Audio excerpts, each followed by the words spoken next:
নমস্কার। আমাদের ছোটবেলা থেকেই মনের মধ্যে হাজারো ভয় ঢুকিয়ে দেওয়া হয়।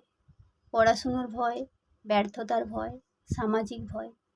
আর এই প্রশ্নটাই আমাদেরকে ভাবায় যে আমরা কেন ছোটবেলার সেই ভয়কে পেছনে ফেলে পরিণত বয়সে নির্ভীক হতে পারি না।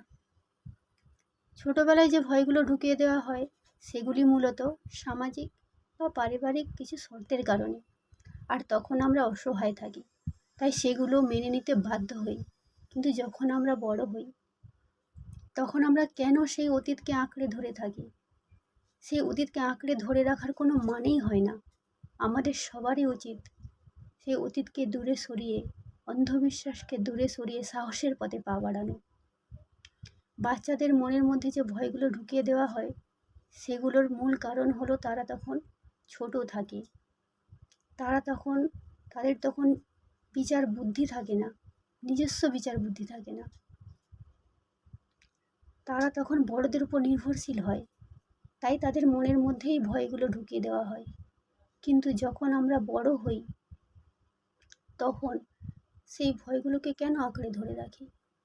আমরা এখন বড় হয়েছি, শিক্ষিত হয়েছি, ভালো মন্দ বুঝতে শিখেছি, ঠিক সিদ্ধান্ত নিতে শিখেছি, তারপরেও কেন আমরা সেই ভয়কে আঁকড়ে ধরে রাখি? আমাদের সবারই উচিত সেই ভয়কে আঁকড়ে ধরে না রেখে নির্ভীক হওয়ার।